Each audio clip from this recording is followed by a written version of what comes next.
चलो बेटा रिवाइज करो, कल हम लोगों ने पढ़ा था और उसके बाद आज हम लोग स्टार्ट करते हैं। बच्चे कम क्यों होने लगा था, क्यों नहीं आना बेटा? इनका सबका रजिस्ट्रेशन कैंसिल हो जाएगा फिर। कहाँ पे? क्यों, काम था क्या? फोन कर लेते हो तो मैं कहीं हूँगा कोई काम से। चलो ठीक है बेटा। हाँ बच्चे कम क्यों होने लगा था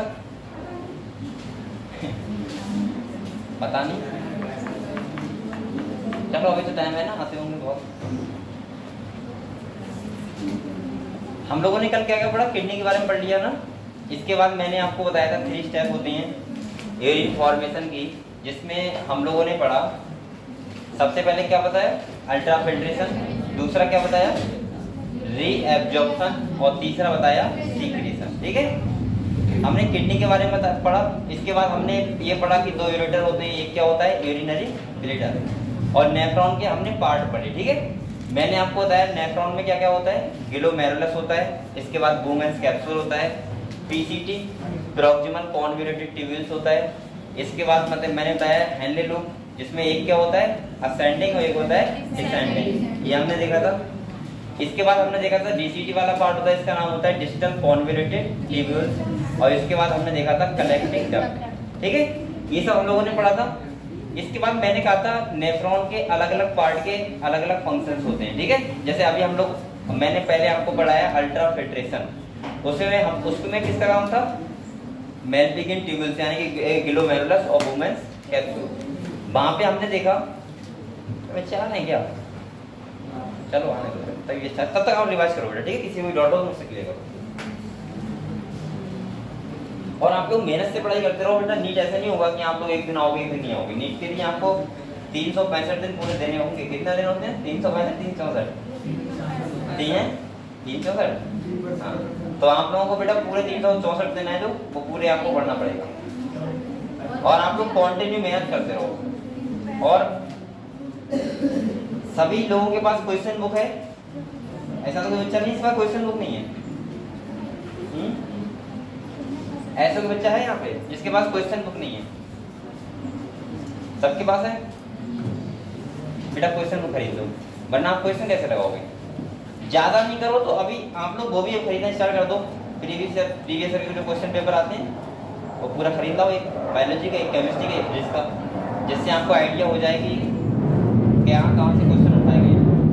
और मुझे लग रहा है कि अगर आपने वो लगाओगे तो आपको पता लग गया कि जो क्वेश्चन उठाया है वो लगभग उसी टॉपिक से उठाया है हर साल। सही है, और लास्ट ज्यादा साल की नहीं है, कितने साल की आती है, 17 साल की आती है ना, 17 ईयर्स की, 35 ईयर्स। आप लोग क्वेश्चन लगाओ तो ज्यादा पुराने नहीं, 2016 के बाद के लगाना। ठीक है, क्योंकि आप लोग सीपीएमटी लगाओ उससे फायदा क्या है, क्योंकि उसमें सिलेबस बहुत है। क्या चल रहा है यहाँ पे, हेलीकॉप्टर?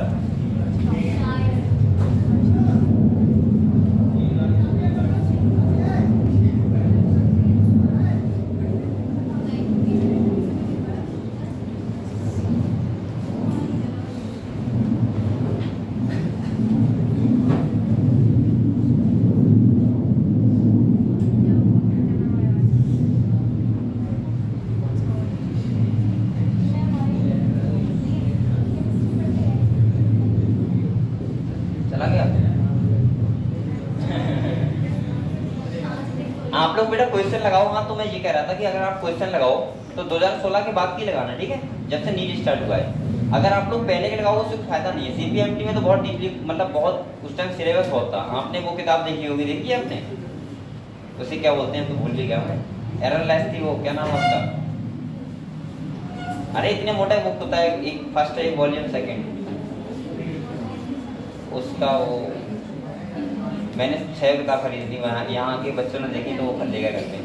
तो उसमें इतना सिलेबस था कि आप लोग सोच नहीं सकते, खाली फालतू का। ठीक है, तो सीपीएमटी में कोई लिमिट नहीं थी कहाँ तक आएगा, लेकिन नीट वाले ने जब लिमिट रख दी है तो आप लोग उसी हिसाब से लगाओ क्वेश्चन। ठीक है, 2016 के बाद के एक बार एनालाइज शुरू करना, फिजिक्स केमिस्ट्री बायोलॉजी तीनों में। ठीक है, जिससे आपको अनुमान लग जाए कि क्वेश्चन किस टाइप के पूछे जा रहे हैं। और ये पता लगाना बहुत जरूरी है चाहे फिजिक्स हुआ, चाहे केमिस्ट्री हुआ, चाहे बायोलॉजी हुआ, हर चैप्टर से कौन कौन से क्वेश्चंस पूछे गए हैं और कहाँ से पूछे गए हैं और कितने पूछे गए हैं, ये आपको पता होना चाहिए, क्योंकि अब आपका सिलेबस होने वाला है लगभग में, और हल्के हल्के जब तक आप ये नहीं करोगे तब तक आपको पता नहीं लगेगा कि कैसे कैसे क्वेश्चन आ रहे हैं। ठीक है, तो हम लोग आते हैं अपने टॉपिक पे। बताओ यहाँ तक जहाँ तक हमने पढ़ लिया, किसी को डाउट तो नहीं है? कल मैंने आपको नेफ्रॉन के बारे में बताया था, मैंने कहा था नेफ्रॉन का स्ट्रक्चर आप लोग समझ गए क्या होता है। मैंने कहा था नेफ्रॉन जो होता है एक फंक्शनल यूनिट होता है किसी भी किडनी का। एक किडनी में बेटा कितने नेफ्रॉन होते हैं? 1 मिलियन, यानी कि 10 से 12 लाख होते हैं लगभग नेफ्रॉन। और ये क्या करते हैं नेफ्रॉन? फंक्शन करते हैं किसी किडनी में, और वही किडनी क्या होता है, वही किडनी का क्या होता है? फंक्शन होता है। तो आज हम लोग कहाँ पे थे? वहाँ पे कल हम लोगों ने अल्ट्रा फिल्ट्रेशन पढ़ा था। क्या पढ़ा था? मैंने आपको बताया था टोटल ब्लड जो हमारी बॉडी में होता है वो होता है 5 से 6,000 ml। कितना होता है? 5 से 6,000। ये तो आपको पता है 5 से 6 लीटर होता है। इसके बाद आप लोगों को ये भी पता है बेटा कि 5 से 6 लीटर ब्लड होता है, उसका 20% ब्लड कहाँ आता है? किडनी के लिए, किडनी के लिए आता है। और उसका 10% क्या बनता है? Nephric filtrate. क्या वो बनता है? यानी कि 1 मिनट में मैंने बताया था 125 ml पर मिनट। ठीक है, नेफ्रिक फिल्ट्रेट बनता है जिसे हम लोग बोलते हैं GFR, ग्लोमेरुलर फिल्ट्रेशन रेट। समझ गए आप लोग? इसके बाद वहां पे एक चीज और लिखी थी कि जब GFR कम हो जाता है तो मैंने कहा था वहां पे एक एंजाइम हार्मोन वर्क करता है। इसका नाम क्या होता है? रेनिन। क्या होता है? रेनिन क्या होता है? वैसोकॉन्स्ट्रिक्टर की तरह काम करता है, यानी कि इफरेंट आर्टरी जो होता है उसका डायमीटर क्या करता है? कम। और जब कम कर देगा तो GFR क्या हो जाएगा? अपने आप से इंक्रीज हो जाएगा। ये भी हमने बात की थी। इसके बाद मैंने आपको बताया था बेटा कि 99% जो होता है 125 ml अगर पर मिनट बन रहा है, इसका मतलब होता है 180 लीटर पर डे। अगर 180 litre per day nephric filtrate सारा यूरिन में कन्वर्ट हो जाएगा तो आप लोग बताओ कि आपका बॉडी का ब्लड मुश्किल से 10 मिनट रुकेगा। जितना भी फ्लूइड बॉडी में है सब यूरिन की तरफ बाहर निकल आएगा। तो इसका मतलब मैंने कहा था 99% क्या हो जाता है? रीएब्जॉर्प्शन, यानी कि ब्लड में वापस हो जाता है 99%, और 1% मात्र होता है जो किसमें कन्वर्ट होता है? यूरिन में। क्लियर? हम लोगों ने देखा था। अच्छा, दूसरी बात, बच्चों के मन में क्वेश्चन आया था सर रीएब्जॉर्प्शन जो जब होना ही था तो आया क्यों? तो मैंने कहा था वहां पे प्रोसेस होती है पैसे। कौन सी होती है? और पैसे होती इसलिए, और दूसरी जैसी है कि अगर ये रीएब्जॉर्प्शन ना होता तो कभी भी किडनी को हम लोग ऑटो रेगुलेट नहीं कर पाते। कैसे कर पाते बेटा? आप पानी कम पी रहे, ज्यादा पी रहे, किडनी कैसे लगता? उसका मतलब यह है कि वो पता लगाती है रीएब्जॉर्प्शन से। किससे? क्योंकि जब रीएब्जॉर्प्शन वाला DCG वाला पार्ट होता है वहां पे होता है कंडीशनल रीएब्जॉर्प्शन। कंडीशनल का मतलब होता है कंडीशंस क्या है भाई। आपको चोट लगी, एक बात को सोचो आप लोगों को चोट लगी, मान लीजिए आप लोगों नहीं किसी और को लगी, एक्सीडेंट हुआ और ब्लड लॉस हो गया अच्छा खासा, सही है?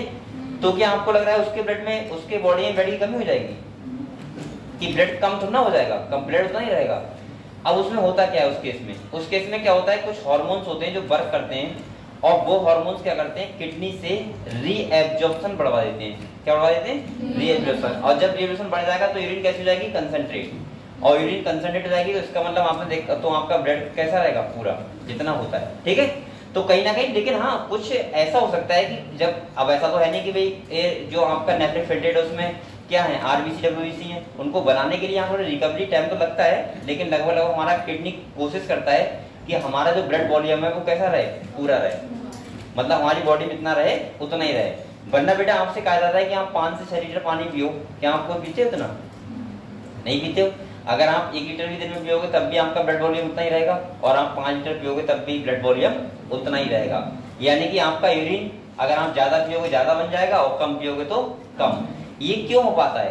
ये इसीलिए हो पाता है क्योंकि हमारी किडनी कैसी होती है? ऑटो रेगुलेट, यानी कि हमारी किडनी ये देखती है कि हमारा ब्लड वॉल्यूम सही रहे और ब्लड का जो ऑस्मोलैरिटी है वो भी क्या रहे? सही रहे। ऐसा नहीं कि आप ज्यादा पानी पियोगे, भाई आपका जो क्या हो रहा है ऐसा लग रहा है भूत होते हैं। अब मैं क्या कह रहा हूँ, ऐसा नहीं कि आप ज्यादा पानी पियोगे तो आपका ब्लड डायलेट हो जाएगा, या कम पानी पियोगे तो ब्लड कैसा हो जाएगा? कंसंट्रेट। ऐसा नहीं होगा, क्योंकि बेटा आपको पता है कि आपका बॉडी में जितना ब्लड है उतना ही रहेगा। ये तो आपको बताइए कि हम जो पानी पीते हैं वो हमारा कहाँ जाता है? ब्लड में। कहाँ जाता है? ऐसा तो बच्चा नहीं सोच रहा हो कि पेट में जाने के बाद सीधे यूरिनरी ब्लैडर चला जाता है। हो सकता है बच्चे सोच रहे हैं कि डायरेक्ट पेट में जाता है उसके बाद कहाँ चला जाता है? Urinary bladder. नहीं, ब्लड हमारा सारा वाटर जो होता है वो क्या होता है? एब्जॉर्ब। और कहाँ मिलता है? हमारी ब्लड वेसल्स में। और तभी तो आपने खुद तो दिखाई है, वो तो चढ़ती है, वो तो डायरेक्ट ब्लड में लगाई जाती है। ठीक है, तो समझ गए हम लोग क्या खेल है। तो कल मैंने आपको अल्ट्रा फिल्ट्रेशन बता दिया था, आज हम लोग पढ़ेंगे रीएब्जॉर्प्शन, जो ब्लड का सबसे इंपॉर्टेंट, जो इसका इस चैप्टर का इंपॉर्टेंट पोर्शन है। ठीक है, तो कल मैंने आपको किडनी के बारे में बता दिया था बेटा, अल्ट्रा फिल्ट्रेशन के बारे में बता दिया था। मैंने बताया था अल्ट्रा फिल्ट्रेशन मतलब होता है कि जो आपका नेफ्रिक फिल्ट्रेट बनता है। ठीक है, मैंने कहा था जितना आता है किसके लिए, किडनी के लिए, उसका 10% क्या बन जाता है, नेफ्रिक फिल्ट्रेट। क्या बनता है बेटा, 10%। जितना आया था हमारा आया था 125 ml पर मिनट, और इसका मतलब ये था 180 पर डे, और इसका मतलब था उसी को बोलते हैं GFR। इसका मतलब होता है ग्लोमेरुलर फिल्ट्रेशन रेट। इतना सब बच्चों को क्लियर है बेटा, किसी डाउट तो नहीं है? ठीक है, आगे बढ़ते हैं। तो हमारा दूसरा स्टेप था वो क्या था बेटा, रीएब्जॉर्प्शन।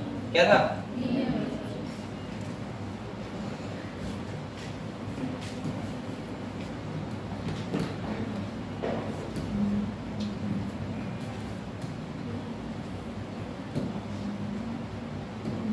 देखो यहाँ पे हम लोगों ने ये पढ़ा था, एक बार देख लेते हैं। मैंने बताया था कि यहाँ पे तुम्हारा जो क्या होता है, ग्लोमेरुलस होता है। क्या होता है, यानी कि ये ग्लोमेरुलस हो गया, और इसके बाद ये क्या हो गया, वुमेन्स कैप्सूल। क्या हो गया बेटा, सही है, ये वुमेन्स कैप्सूल, ये ग्लोमेरुलस। मैंने अभी तक इतना बताया आपको, और ये क्या है, वुमेन्स कैप्सूल। इधर देखो, मैंने कहा है कि यहाँ पे जो आता है वो कितना आता है, 10% आता है। उसका नेफ्रिक, उसे क्या बोलते हैं बेटा, नेफ्रिक फिल्ट्रेट। क्या बोलते हैं, और अगर इतना सारा यूरिन में कन्वर्ट हो जाएगा तो फिर ब्लड बचेगा नहीं। तो इसका मतलब क्या होगा, 99% जो हो जाता है वो क्या हो जाता है, रीएब्जॉर्प्शन। और रीएब्जॉर्प्शन का मतलब होता है ये जो पीसीटी वाला पार्ट होता है, ये हैंडले लूप होता है। ठीक है, और इसके बाद कौन सा होता है, डीसीटी होता है। ये सब आपको होता है कलेक्टिंग डक्ट होता है। ये जो आपका इफ्लुएंट आर्टरी होता है, ये इसी से ऐसे घूम जाता है। ठीक है, इसी से, और बाद में उसको क्या करता है, उसको ले लेता है वापस। ठीक है, तो उसको बोलते हैं रीएब्जॉर्प्शन। तो हम लोग अगले पढ़ेंगे, अभी तो ये हमने पढ़ लिया है सब कुछ, अगले देखते हैं। सही है, ये नेफ्रॉन है, आपने इसका स्ट्रक्चर देख लिया आराम से। जैसे ये ग्लोमेरुलस हो गया, वुमेन्स कैप्सूल, इसके बाद ये पीसीटी हो गया, और ये क्या हो गया बेटा, हैंडले लूप। ये वाला कौन सा है, डिसेंडिंग, और ये वाला कौन सा है, असेंडिंग। इसके बाद ये डीसीटी हो गया, और ये क्या हो गया, कलेक्टिंग डक्ट। ये सब बच्चों को पता है इतना? ठीक है, तो हम लोगों ने कहां तक पढ़ लिया था, बताना है, ये सब पढ़ लिया था ना? यहाँ पे यहाँ पढ़ेंगे ना, ठीक ठीक ठीक। यहाँ पे ये बात चल रही थी, एक बार समझते हैं, इसके बाद अगले बढ़ेंगे। यहाँ पे ये बात चल रही थी बेटा कि अगर जीएफआर हमारा कम हो जाएगा, क्या हो जाएगा, कम, यानी कि ग्लोमेरुलर फिल्ट्रेशन रेट क्या हो गया, कम। अच्छा, एक बात और बताऊं आपको, जब हमारा ब्लड वॉल्यूम कम होता है, क्या होता है, तो ब्लड प्रेशर भी कम हो जाता है, और जब ब्लड प्रेशर कम हो जाएगा तो हमेशा जीएफआर क्या हो जाएगा, कम। ये भी ध्यान रखना, ठीक है। और ब्लड वॉल्यूम कब कम होता है, जब आपके ब्लड में ब्लड की कमी हो जाए आपकी बॉडी में, या फिर आपके इंजरी हो जाए, कोई क्या लग जाए, चोट लग जाए, जिसमें आपका ब्लड बहुत ज्यादा लॉस हो जाए। समझ गए आप लोग? तो उसको इंक्रीज, ऐसा नहीं नॉर्मल कंडीशन में लगातार ऐसा जीएफआर कम ज्यादा हो जाता है, और इसलिए लगातार क्या होता है, इसे हमें क्या करना पड़ता है, सही करना पड़ता है। और सही करना पड़ेगा, इसका मतलब ये है कि यहाँ पे एक एंजाइम होता है, इसका नाम क्या होता है, रेनिन। क्या होता है, रेनिन। और रेनिन क्या करता है, मैंने कल ये भी बताया था आपको, रेनिन जो होता है वो एंजाइम भी होता है और हार्मोन भी होता है। सही है, वो अलग होता है और ये अलग होता है। ये हार्मोन है, वो क्या है, एंजाइम। अच्छा, इसको कौन बना रहा है, जेजी सेल। कौन बना रहा है, जेजी सेल। और वो जो एंजाइम होता है उसका सीक्रेशन पता है कहाँ होता है, मिल्क को तो डाइजेस्ट करता है, सीक्रेशन कहाँ से होता है, स्टमक से। स्टमक में जो गैस्ट्रिक ग्लैंड होती है वो करती है रेनिन का सीक्रेशन। अगर आपसे कोई पूछे कि हम लोगों में होता है, तो हम लोगों में बहुत कम अमाउंट में होता है, क्योंकि हम दूध पीते नहीं है। छोटे बच्चे होते हैं वो हमेशा ही दूध पीते हैं, ठीक है, तो उनमें बहुत ज्यादा मात्रा में होता है। ठीक है, ठीक। तो मैंने आपको बताया था यहाँ पे रेनिन क्या करता है, आपने लिख लिया था कल, यहाँ पे आप लोग लिख लो जाए, कहाँ गया रेनिन, ये है, यहाँ लिख लो, ये होता है वैसोकॉन्स्ट्रिक्टर। क्या होता है बेटा, वैसोकॉन्स्ट्रिक्टर। इसका मतलब हुआ ये वेसल को क्या करेगा, कॉन्स्ट्रिक्ट कर देगा, यानी कि उसका डायमीटर क्या कर देगा, कम।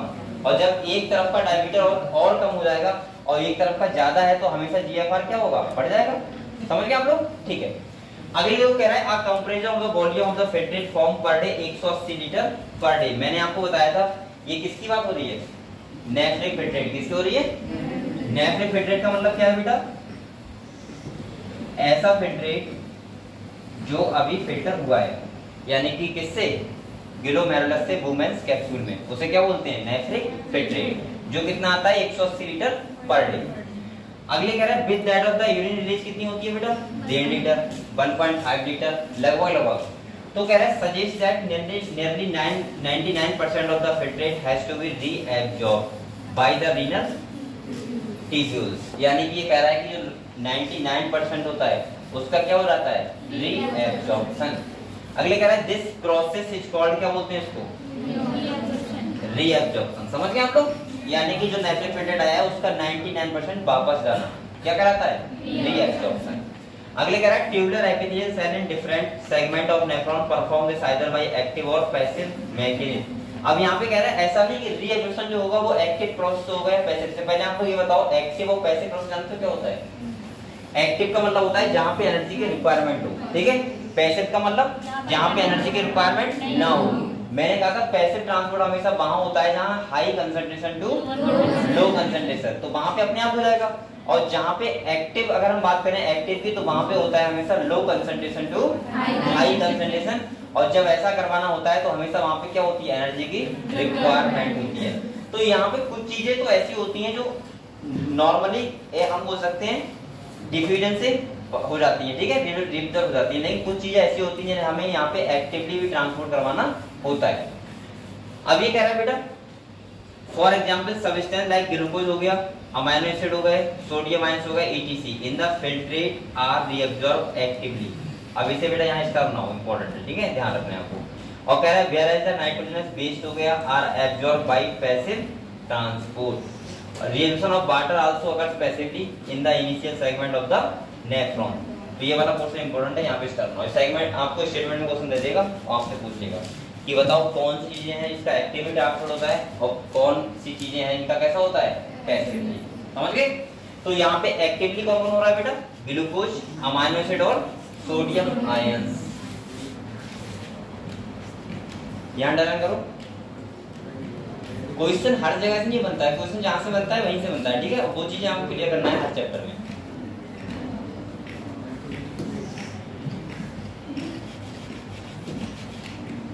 अब कह रहा है during urine formation the tubular cell secrete substance like sodium, hydrogen, potassium ion and ammonia into the filtrate.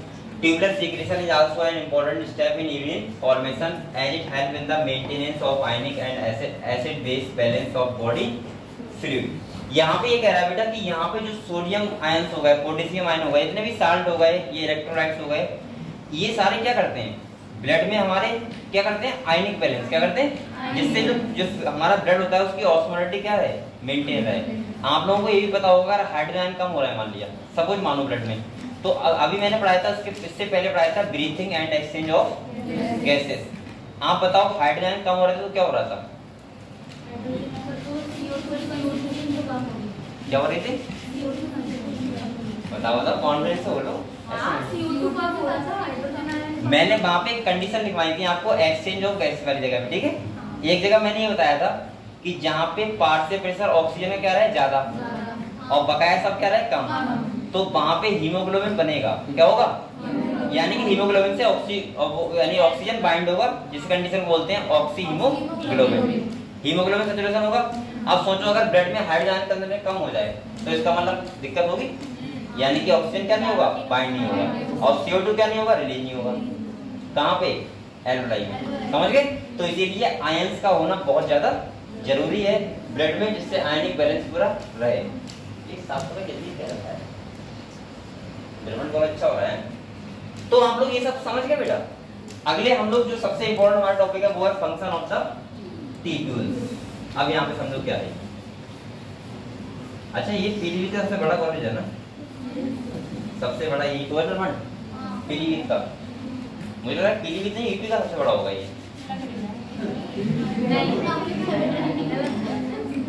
ये कॉलेज नहीं है, इंटर कॉलेज है खाली, ये आपको पता है, सबको पता है। डायमंड इंटर कॉलेज तो है। अच्छा, इससे बड़ा इंटर कॉलेज कौन सा है बताना जरा ना। एरिया की बात कर रहा हूँ बेटा, इसका एरिया बहुत बड़ा है। मैं वैसे बात नहीं, एरिया की बात कर रहा हूँ, एरिया बताना कौन सा इंटर कॉलेज है इससे बड़ा, कौन सा अरे मैं ये नहीं कर रहा हूँ, मैं ये अरे मैं ये कह रहा हूँ बेटा, इंटर कॉलेज मुझे लग रहा है अपना यूपी का सबसे बड़ा होगा, जहाँ तक मेरी समझ में आए, जो अभी तक मैंने देखी है।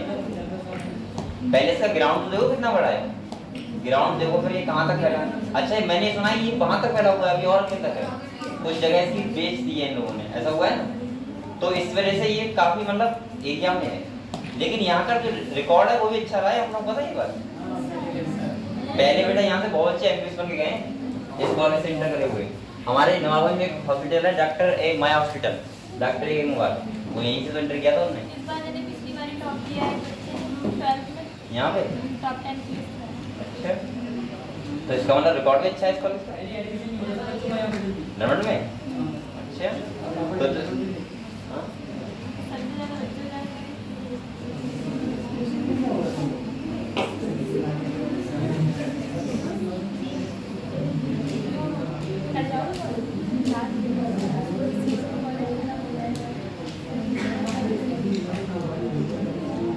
तो बेटा ये तो देखो आप लोग, हाँ इसका रिकॉर्ड भी अच्छा रहा है कॉलेज का, इसका मतलब ये है कि सही है, तो अब अच्छा हो रहा है। पहले इंटर कॉलेज थे कहाँ, बहुत ज्यादा लोग ऐसी कॉलेज में पढ़ते थे, ड्रमंड हो गया, ये बहुत पुराना है ना, अभी का सुना है ये। पहले के हिसाब से बहुत अच्छा है, हाँ पहले के हिसाब से बहुत अच्छा था ये। चलो ठीक है, अगले देखो। तो फंक्शन ऑफ द ट्यूबुल्स की बात करें, आप लोग बताओ ट्यूबुल्स का फंक्शन क्या होगा, किसमें होगा, रीएब्जॉर्प्शन में। किसमें होगा, यानी कि मैं बोल सकता हूँ कि अब अल्ट्राफिल्ट्रेशन हो गया, उसमें काम किसका था बेटा, वुमेन्स कैप्सूल का और ग्लोमेरुलस का। अब जो रीएब्जॉर्प्शन का काम होगा वो कौन करेगा, ट्यूबुल्स। कौन करेगा, तो हम लोगों को यहाँ पे ये पढ़ना है कि ट्यूबुल्स का मतलब समझ रहे हो, हैंडले लूप हो गया, पीसीटी हो गया, डीसीटी हो गया, इसके क्या क्या फंक्शन है। और यहाँ पे सबसे मेन ये टॉपिक है कि मैक्सिमम रीएब्जॉर्प्शन किस चीज का कहाँ पे हो रहा है, ये आपको पता है तो बस बात करता हूँ। जैसे मैंने आपको पता लगेगा यहाँ पे कि जैसे पीसीटी का मतलब पहला पार्ट होता है, अगर मैक्सिमम रीएब्जॉर्प्शन की बात करें सबसे ज्यादा कहाँ होता है, पीसीटी में। यहाँ पे दोनों करता है, वाटर का भी और सॉलिड का भी, दोनों करता है। लेकिन जब आप देखोगे हैंडले लूप तो उसमें दो पार्ट होते हैं, एक होता है बेटा जैसे अगर आपको पता है, इधर देखो ये पीसीटी हो गया और इसके बाद ये क्या हो गया, हैंडले लूप, और ये क्या हो गया, डीसीटी। सही है। अब यहाँ पे अगर हम पीसीटी वाले पार्ट की करें तो यहाँ वाटर का भी होता है और साथ में सॉलिड का भी होता है। सही है, आयंस वगैरह, सोडियम आयंस, ये सबका होता है। इसके बाद जब हम, ये कौन सा है बेटा, ये वाला असेंडिंग ना, और ये कौन सा है, डिसेंडिंग है। यहाँ पे एक ये वाला जो होता है कौन सा, ये वाला, ये वाटर इम्परमेबल होता है। कैसा होता है, और जो ये वाला होता है वो कैसा होता है, वाटर परमेबल। ये भी आपको ध्यान रखना है, ये वाला यहाँ पे वाटर का वो रिएक्शन ना होगा, नहीं होगा, किसका होगा, खाली सॉलिड का, और यहाँ पे वाटर का होगा, सॉलिड का नहीं होगा। अभी आपको याद हो जाएगा। इसके बाद डीसीटी वाले पार्ट में कौन सा होता है, कंडीशनल। कौन सा होता है, मतलब आपको ये ध्यान रखना है यहाँ पे खाली कि जो 125 ml पर मिनट नेफ्रिक फिल्ट्रेट बन रहा है,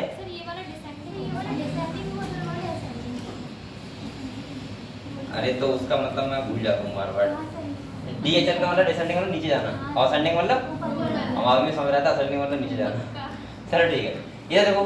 तो आप लोग बेटा ये भी ध्यान रखना है आपको कि कौन सा वाटर परमेबल है, कौन सा वाटर, यहाँ से भी एक क्वेश्चन 100% आएगा। सही है, तो अभी मैं आपको याद करवा दूंगा, बिल्कुल टेंशन ना लो। यहाँ पे खाली ये चल कहाँ पे रहा है वो समझो।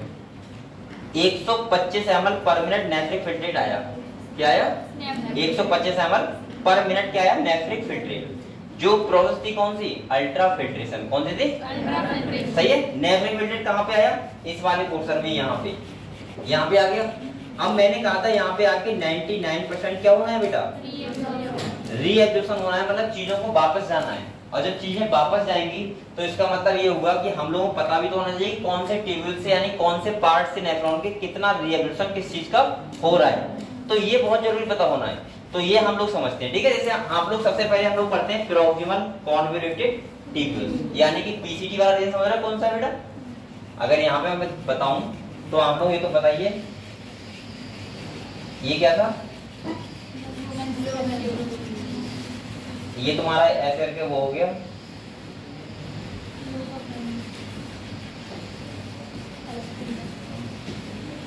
सही है। ये क्या हो गया तुम्हारा, ये तो सब वो है, ये हो गया वुमेन, वो ग्लोमेरुलस, ये हो गया वुमेन कैप्सूल, ये वाला रीजन कौन सा है, पीसीटी, कौन सा है। और इसके बाद बेटा ये वाला कौन सा है, हैंडल लूप, और ये वाला कौन सा है, बीसीटी। अच्छा ये ब्लड वेसल से जो देखो एक वेसल जिसके पैरेलल जाती है, कैसे जाती है, और इसको बोलते हैं वासा।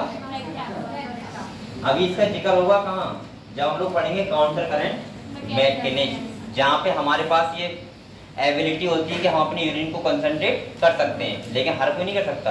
इसके बाद सुनो, तो ये समझ गए हम लोग कौन से पार्ट है, ये हैंडल लूप हो गया, ये हो गया डीसीटी, ठीक है। अब हम लोग ये पढ़ेंगे कि यहाँ पे जो नेफ्रिक फिल्ट्रेट आया है उसका 99% रीअब्जॉर्प्शन कहाँ कौन से पार्ट से किस किस चीज का होगा, समझ गए हम लोग। और रीनल ट्यूब्यूल्स की बात कर रहे हैं तो पहले हम लोग किसकी बात करेंगे बेटा, पीसीटी। किसकी बात करेंगे, देखो क्या कह रहा है, कह रहा है PCT line by simple cuboidal brush border epithelium which increase the surface area for reabsorption.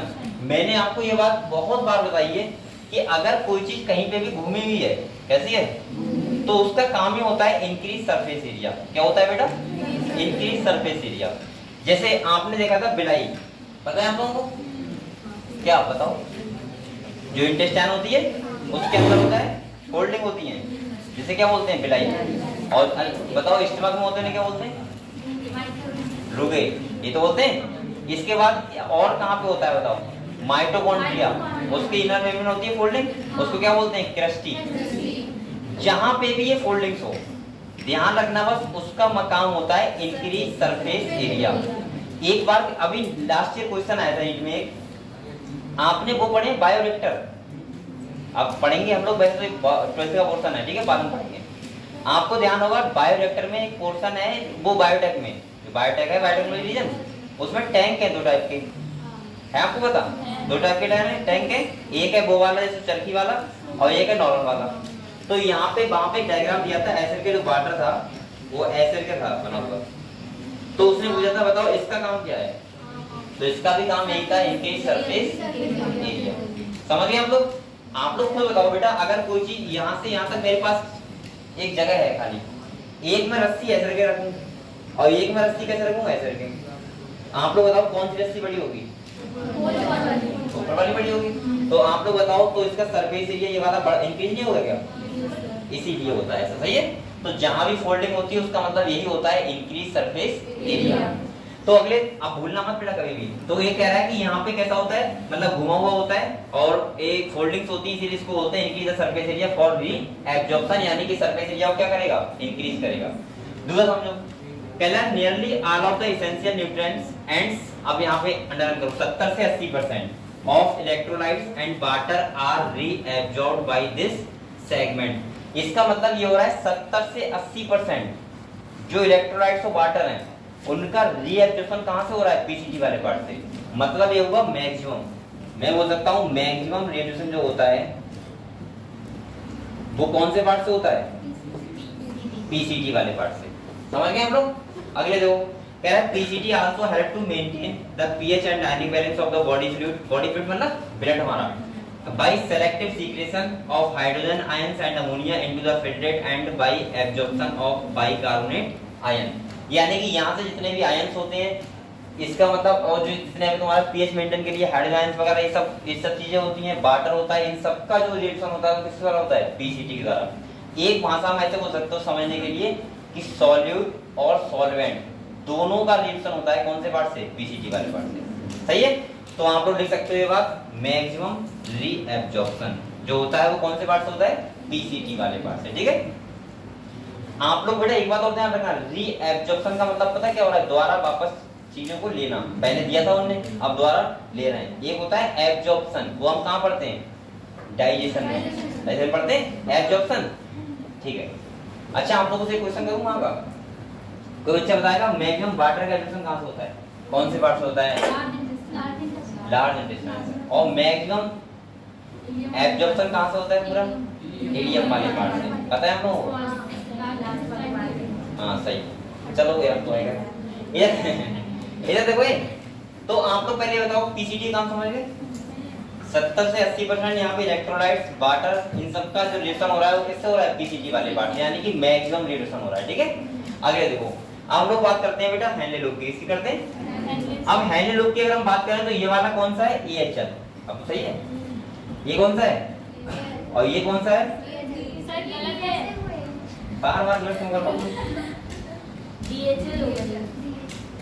हाँ डिसेंडिंग होगा ना, सही गलत हो रहा है, अब तो सही है, ठीक है EHL। ठीक है, आप लोग ये बताओ, इसको याद रखने का दो तरीके हैं, आप लोग कैसे याद रखोगे। देखो, या तो आप लोग ऐसे समझो कि वाटर इम्परमेबल कौन सा होता है, ये वाला, और वाटर परमेबल कौन सा होता है, ये वाला। ये आप लोगों को अगर एक डायग्राम ध्यान हो, वो कौन सा है, वो है काउंटर करंट मैकेनिज्म। जो अभी पढ़ाऊंगा ध्यान हो जाएगा, बाद में से याद हो जाएगा आपको। या तो आप ऐसे याद रख सकते हो, अभी हटा दूं पहले, रुको, ये बेटा क्या है, हैंडल लूप है, क्या है, और ये वाला पार्ट कौन सा है, पीसीडी, कौन सा है, और ये कौन सा है, डीसी। ये वाला जो हैंडल लूप है वो कौन सा है, डिसेंडिंग। अब तो सही बोल रहा हूं, डिसेंडिंग। अब ऐसे ध्यान रखूंगा, ठीक है, मैं जल्दबाजी दे रहा हूं। और ये वाला कौन सा है, असेंडिंग। सही है, अब क्लियर। एक तो ये तरीका है कि आप लोगों को अगर पता हो तो मैं आपको बता दूं पहले, जब बेटा यहाँ पे नेफ्रिक फिल्ट्रेट आता है, नेफ्रिक फिल्ट्रेट, उसकी ऑस्मोलरिटी होती है, वो होती है 300 मिली ऑस्मोल। कितनी होती है, 300 मिली ऑस्मोल। अच्छा, ऑस्मोलरिटी क्या होती है, सब बच्चे जानते हैं, जानते हो, सांद्रता। सांद्रता का मतलब है हम ये पता लगाते हैं कोई चीज कितनी कंसंट्रेट है या फिर कितनी डाइलेट है, समझ गए, ऑस्मोलरिटी देखते हैं।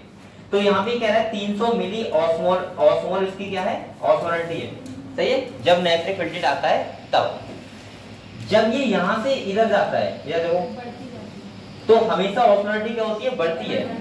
और मैं फाइनली आपको बता दूं, यहाँ पे जाती है 1200, कितनी जाती है।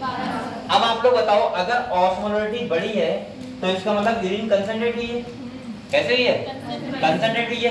और कंसंट्रेट तभी तो हुई होगी जब यहाँ से वाटर निकला होगा, समझ गए आप लोग, नहीं समझे अभी। मैंने बोला कि इसकी ऑस्मोलरिटी 300 मिली ऑस्मोल यहाँ पे थी, यहाँ पे कितनी हो गई, यानी कि सबस्टेंस फिल्ट्रेट यहाँ आया, यहाँ आया, तो इसकी ऑस्मोलरिटी लगातार बढ़ी, और बड़ी, इसका मतलब ऑस्मोलरिटी जब बढ़ती है तो यूरिन कैसी होती है, कंसंट्रेट। और जब कंसंट्रेट तभी तो होगी कोई चीज जब उसमें से वाटर निकलेगा, और डायरेक्ट कब होगी कोई चीज, जब उसमें सॉलिड निकलेगा, मतलब सॉलिड निकलेगा तो क्या होगी, डायरेक्ट होगी।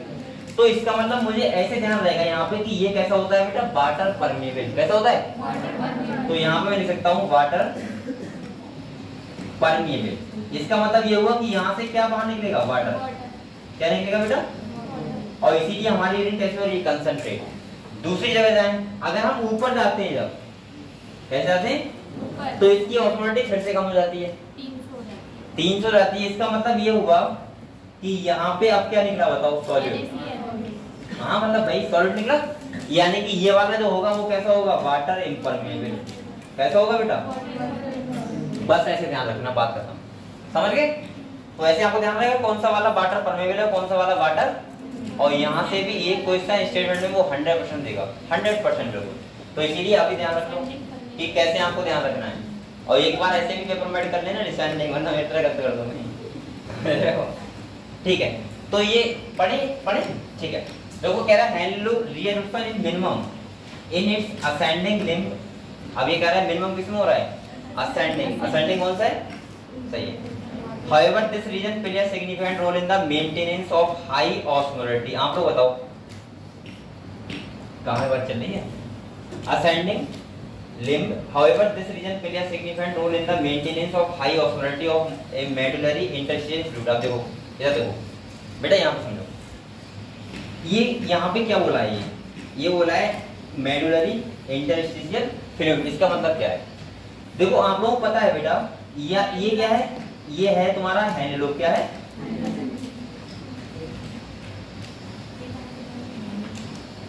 और क्या देखो, यहां से मैंने कहा था इस ब्लड वेसल से आती क्या रहती है, ये दिख रहा है आपको, ये गंदा हो गया, हटा दूंगी, वैसे भी समझा दूंगा, रुको देखो यहाँ पे समझो, देखो यहाँ पे समझो बेटा, ये वाला रीजन कौन सा है, पीसीटी, कौन सा है, और ये ऐसे क्या जाएगा, क्या हैंडल लूप क्या जाएगा, और ये कौन सा है, डीसीटी। यहाँ तक क्लियर है इतना बच्चों को, ठीक है।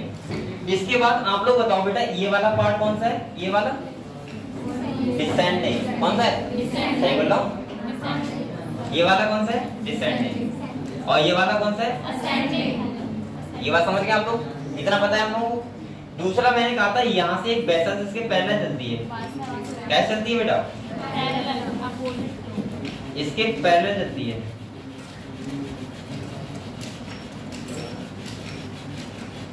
ऐसे करके, और इसको बोलते हैं बेटा बासा रेक्टा। क्या बोलते हैं, बासा रेक्टा इसको बोलते हैं। ये बात समझ गए आप लोग इतना, ठीक है। यहाँ पे मैंने ये कहा था आपसे कि बेटा यहाँ पे जो इसकी ऑस्मोलिटी होती है वो होती है 300। कितनी होती है 300। और मैंने ये कहा था अभी काउंटर करंट इसी के बेसिस पे यही समझ लो सब कुछ, ठीक है, पढ़ने के बाद में। इधर देखो, यहाँ पे मैंने कहा था जब इसमें तुम्हारा नेफ्री फिटेड जाता है और नीचे नीचे आएगा तो इसका मतलब ये होता है कि इसकी ऑस्मोलिटी आती है 1200। कितनी आती है 1200। और एक बात आप लोग ध्यान रखना बेटा, जब भी किसी की ऑस्मोलिटी बढ़ती है तो वो कैसी होती है, कंसंट्रेट। कैसी होती है, और जब ऑस्मोलिटी घटती है तो वो कैसी होती है, डायलेट। कैसी होती है, ये बात समझ गए आप लोग, ठीक है। अब यहाँ पे 1200 अगर हुआ है तो इसका मतलब इसकी ऑस्मोलिटी क्या हो रही है, बढ़ रही है। यूरिन कैसी हो रही है, कंसंट्रेट। तो 100% यहाँ पे क्या आ रहा होगा बेटा, वाटर। इसका मतलब ये एक बात तो हमें ये पता लगी कि डिसेंडिंग हैंडल लूप होता है वो होता है वाटर परमेबल, और असेंडिंग होता है वो कैसा होता है, वाटर इम्परमेबल। ये बात लिखूं मैं करके, ये बात समझ गए आप लोग। अगर ये वाटर इम्परमेबल है तो यहाँ पे क्या जाएगा बेटा, सॉल्यूट। क्या जाएगा, यानी कि सॉल्यूट ये क्या होगा, परमेबल। परमेबल का मतलब होता है जा सकता है, ठीक है। ये बात क्लियर है सबको। अब यहाँ पे दूसरी बात समझो, अगर ये वाला वाटर इम्परमेबल है और ये वाला कैसा है, सॉल्यूट परमेबल, तो उन्होंने इसके इसके बीच में एक फ्लूइड होता है,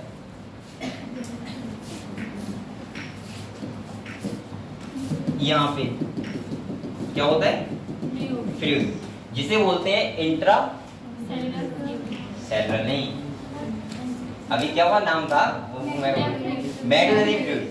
जैसे क्या बोल रहे हैं इस वाले को। अब आप लोग एक बार बताओ मुझे, हाँ इसीलिए तो बोलते हैं बेटा। ये वाला रीजन कौन सा रीजन में, कॉर्टेक्स गधो, और ये वाला कौन सा है, समझ गए बात।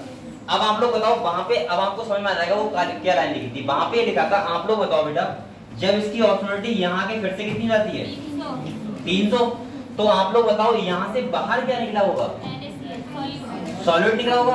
और सॉलिड निकलेगा तो यहाँ पे इसकी ऑस्मोलिटी क्या हो जाएगी, जब यहाँ पे सॉलिड आएगा ना, इधर सॉलिड आएगा यहाँ पे, तो इसकी ऑस्मोलिटी क्या होगी, बढ़ेगी ना। तो वहां वही तो लिखा था, वहां लिखा था असेंडिंग हैंडल लूप होता है जो वो मेडुलरी फ्लूइड होता है, उसकी ऑस्मोलिटी क्या करता है, इंक्रीज। समझ के बोला क्या थी, क्लियर हुआ। बताओ बच्चों की डाउट हो अभी तो, बस उस लाइन के लिए तुम्हें और ये करवाना पड़ा है। तो आप लोग ये बताओ, यहाँ पे वाटर जा रहा है, वाटर रिएब्जॉर्ब हो रहा है, इसका मतलब ऑस्मोलिटी क्या हो रही है, बढ़ रही है। और यहाँ पे बेटा सॉलिड जा रहा है, इसका मतलब ऑस्मोलिटी क्या हो रही है, कम। और इसकी ऑस्मोलिटी अगर कम होगी तो यहाँ की ऑस्मोलिटी क्या हो जाएगी, बढ़ जाएगी। बस तो ये वो यही तो कह रहा था कि असेंडिंग हैंडल लूप क्या करता है, जो इंटरस्टिशियल मेडुलरी फ्लूइड होता है उसकी ऑस्मोलिटी को बढ़ाता है। समझ गए बात, क्लियर हुआ, क्लियर हुआ। चलो किसी को लिखना है क्या, बता दो, लिखे बाद लिखा करो, बता दिया करो मुझे। सब बच्चे कहेंगे पढ़ नहीं पढ़ा, देखेंगे बेटा। ये क्लियर हुआ सब बच्चों को, बताओ। नहीं एक बार फिर समझा दूं, क्योंकि यहाँ से 100% एक क्वेश्चन आएगा, ध्यान रखना। एक क्वेश्चन, और ये का आया 2 आना 3 आना पता नहीं है, लेकिन एक तो 100% आएगा। और ये कठिन चीज नहीं है, खाली समझना है आपको, ये समझना है खाली आपको। यहाँ पे ये ध्यान रखना है कि जो हैंडल लूप है वो कौन सा डिसेंडिंग है, वो कौन सा असेंडिंग है, पहली बात। दूसरा आप लोगों को ध्यान रखना है कौन सा वाटर परमेबल है, कौन सा वाटर इम्परमेबल है, दूसरी बात। और तीसरी बात आपको ध्यान रखना है, जब वाटर जाएगा तो हमेशा ऑस्मोलिटी क्या होगी बेटा, बढ़ेगी।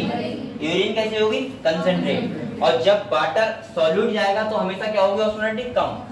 और यूरिन कैसे होगी, डायलेट। अरे ये बात तो बदलो, अगर ये गिलास है उसमें शरबत रखा हुआ है, क्या रखा हुआ है, तो अगर इसे सॉल्यूट निकालोगे तो शरबत कैसा होगा, पतला। और चीनी डालते जाओगे तो कैसा हो जाएगा, गाढ़ा। तो कंसंट्रेट होगा नहीं होगा? और अगर सॉल्वेंट निकालोगे तो कैसा होगा ये? वही कंसंट्रेट होगा ना, और सॉल्वेंट निकालोगे तो डायरेक्ट होगा। समझ गए? तो ऐसा ही यहाँ पे है, अगर इसमें से तुम नेट्रिक फिल्ट्रेट में से अगर वाटर निकालोगे तो क्या होगा? यूरिन कैसा होगा? हाँ कंसंट्रेट होगा, और सॉल्यूट निकालोगे तो कैसा होगा? डाइल्यूट। अगर आपको इतना क्लियर होगा कॉन्सेप्ट, चलेंगे? ठीक।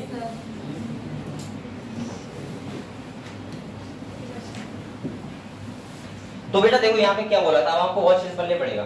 यहाँ पे ये बोला था रीएब्जॉर्प्शन इज मिनिमम, कौन से पार्ट की बात कर रहा है ये? असेंडिंग। किसका कर रहा है? और बेटा यहाँ पे देखो क्या बोला है, this region play a significant role in the maintenance of high osmolality किसकी? Medullary interstitial fluid. ये लाइन समझ गए क्या कह रहा था? ये कैसे हो रहा था? क्योंकि वहां पे जो असेंडिंग हाई लूप होगी, यहाँ लिख लो जाए आप लोग, इसकी ऑस्मोलिटी क्या हो जाएगी? कम। तो वहां पे क्या होगी? बढ़ेगी। और उसकी ऑस्मोलिटी कम क्यों होगी? क्योंकि वहां पे क्या निकलेगा? सॉल्यूट। क्या निकलेगा? सॉल्यूट। समझ गए आप लोग? तो यहाँ पे लिख लो जाए, इसकी जो ऑस्मोलिटी क्या होगी बेटा? कम। क्या होगी? डिक्रीज। तभी तो इसकी क्या होगी? इंक्रीज। ऐसे लिख लो, यहाँ से क्वेश्चन आएगा, ध्यान रखना, ऐसे क्वेश्चन आते हैं। आप लोग भूल जाओगे वहां पे कि मेडुलरी फ्लूइड की बढ़ी थी या कम हुई थी, तो आप लोग अगर पता है तो क्या होगा? अच्छा अगर वो एक क्वेश्चन उल्टा कर दे, आप लोग बताओ, अगर वो डीएचएल का काम वो बात करने लगे, कैसे करने लगे? डिसेंडिंग हैंडल लूप, तो बताओ क्या होगा? उल्टा हो जाएगा।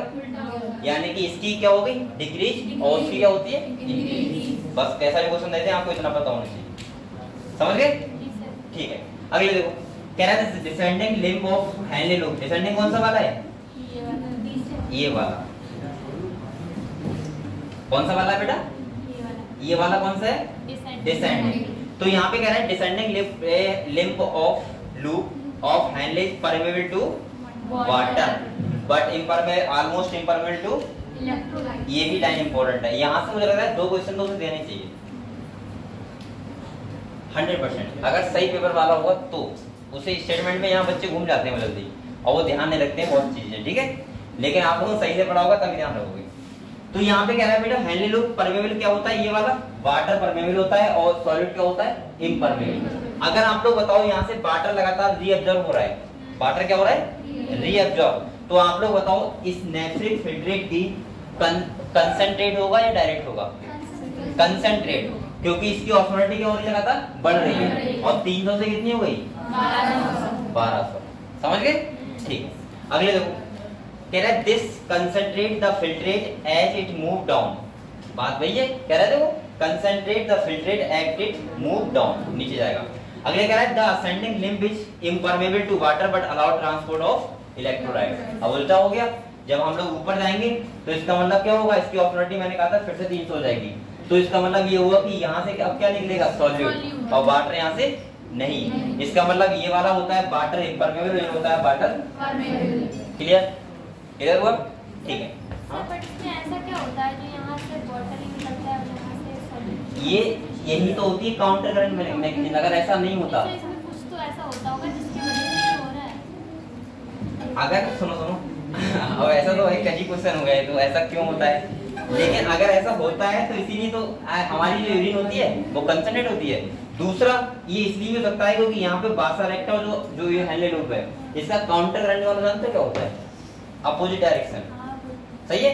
तो इसका वजह कुछ देखो, इसका मतलब ऐसा होगा कि ये वाला फ्लूइड होता है इंटरस्टिशियल मेडुलरी, और ये वाला होता है, इनकी भी कहीं ना कहीं कंसंट्रेशन डिपेंड करता है यहाँ पे। जैसे आपने मछलियां होती हैं, मछलियां, अच्छा ये बताओ जो समुद्री मछलियां होती हैं वो यहाँ क्यों नहीं रह पाती? कंसंट्रेट वहाँ पे चेंज होती है, हैबिटेट नहीं कंसंट्रेट। पानी तो वहाँ भी है, यहाँ पे भी वही, लेकिन वाटरी कंसंट्रेशन क्या है? चेंज। भाई वहाँ साल्टी पानी है और यहाँ पे कैसा नॉर्मल पानी है। अब सुनो वहाँ भाई बता रहा हूँ, जब कंसंट्रेशन अगेंस्ट या फेवर में होती है तो या तो वाटर का मूवमेंट होगा या फिर नहीं होगा। नहीं समझ में आया? इधर देखो, इधर देखो, अगर कहीं पे मान लिया, देखो इधर देखो, जैसे अब एक बात ऐसा समझो, नॉर्मल समझो, ठीक है? समझ में आ जाएगा आपको। जैसे आप लोग ऐसा करो, एक किशमिश होता है, किशमिश होता है, उसको हम लोग पानी में डाल दें या दूध में डाल दें तो क्या होगा? फूल जाएगा।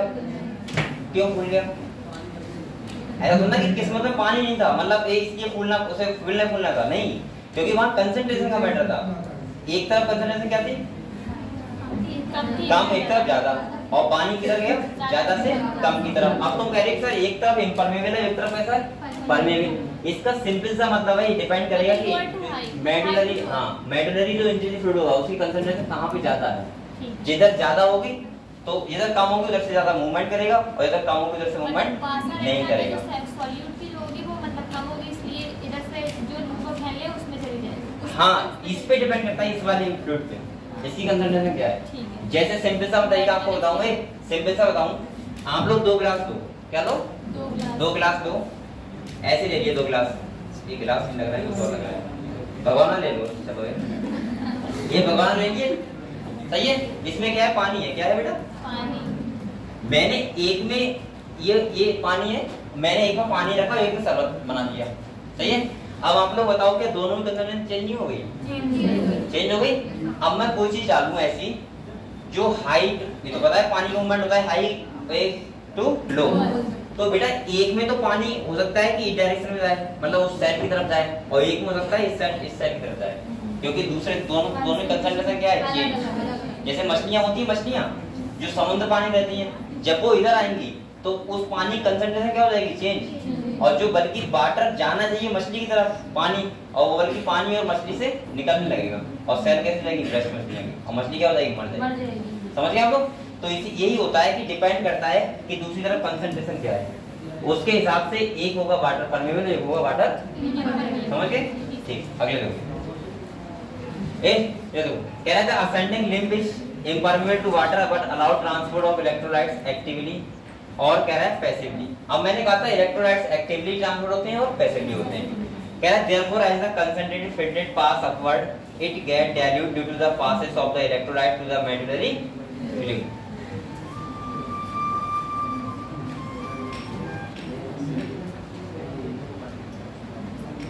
अब यहाँ पे देखो बेटा, यहाँ पे ये कह रहा है कि यहाँ पे बस समझ गए आप लोग, देखो as the concentrated filtrate pass upward, आप लोग बताओ यहाँ पे 1200 हुआ और ये कंसंट्रेट था ना, अब ये कहाँ जाएगा? ऊपर जाएगा, तो इसकी कंसंट्रेशन क्या होती रहेगी? कम, सही है। ऑस्मोलरिटी भी कम, ऑस्मोलरिटी बढ़ होगी बट वो कम होगी। और ये कह रहा है बेटा it get dilute due to the passes of electrolyte, और यहाँ से क्या होगा? डाइल्यूट, क्या होगा? क्योंकि इसका बताओ इलेक्ट्रोलाइट कहाँ जा रहे हैं? बाहर, क्योंकि ये वाला कैसा है? वाटर इम्परमेबल, कैसा है? समझ गए? और ये कैसा हो जाएगा? डाइल्यूट। क्लियर हुआ? क्लियर हुआ इतना? ठीक, तो ये वाला पार्ट समझ गए है लोग। यहाँ से बेटा सबसे इंपॉर्टेंट टॉपिक यही वाला था, इसीलिए इतना टाइम लगा। क्लियर? यहाँ पे आपने ये समझा कि कौन सा वाटर परमेबल है और कौन सा इम्परमेबल है। इसके बाद आपने ये देखा कौन सा सॉलिड परमेबल है और कौन सा सॉलिड इम्परमेबल है। और यहाँ पे आपने ये भी देखा कि कहाँ पे ऑस्मोलरिटी बढ़ रही तो कंसंट्रेट हो रहा है या फिर डाइल्यूट हो रहा है। ये बात दिमाग में फांस लेना, अगर ऑस्मोलरिटी बढ़ती है तो हमेशा यूरिन कैसी होती है? कंसंट्रेट, और अगर ऑस्मोलरिटी कम होती है तो यूरिन कैसी होती है? डाइल्यूट। समझ गए? अगर पानी निकलेगा तो ऑस्मोलरिटी क्या होगी बेटा? कंसंट्रेट इतना बढ़ेगा। अगर पानी निकलेगा यूरिन कैसी होगी? कंसंट्रेट, ऑस्मोलरिटी बढ़ेगी हमेशा, सही है। और सॉलिड निकलेगा तो ऑस्मोलरिटी कम होगी। क्लियर हुआ? सब बच्चों क्लियर हुआ? अगर किसी को लिखना है अपनी भाषा में तो लिख लो, मैं भी थोड़ा पानी वानी पी लूं इसके बाद। पानी है किसी पास?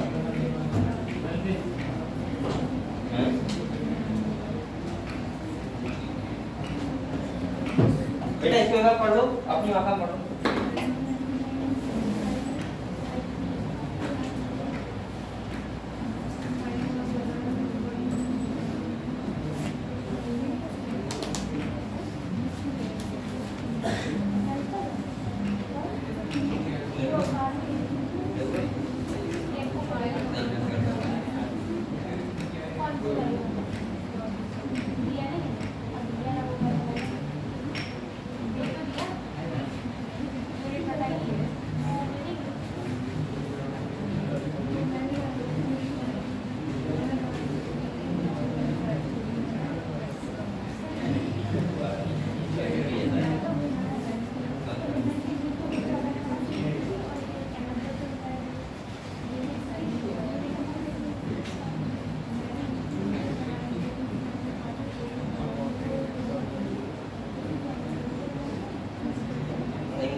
ये पढ़ो पता तो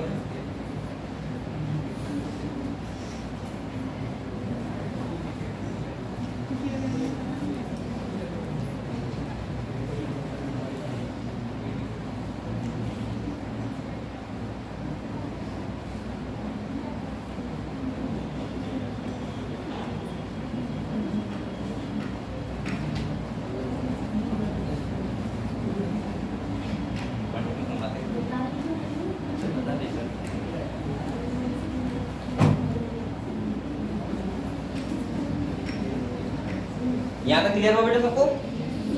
ठीक है।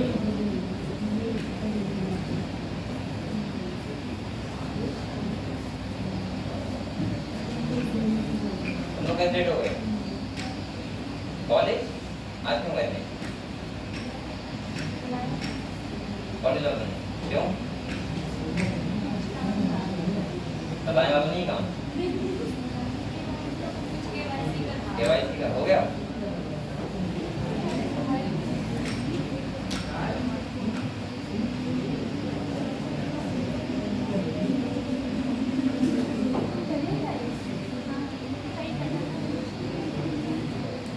आप लोगों के लिए यहाँ पे स्वयं को बनना है, ठीक है? ये सामने इसमें नाव वगैरह होंगी। आप लोग एक आधे घंटा पहले आके आराम से यहाँ पे अपना माइंड को फ्रेश किया। कई साले तो बनने में लग जाएंगी। अरे अभी 2 महीने मिल जाएगा, जितनी जल्दी बहुत जल्दी काम हो रहा है। और इसके बाद यहाँ पे आप लोग आराम से टहल सकते हो, ठीक है? आपके लिए फ्री रहेगा बिल्कुल।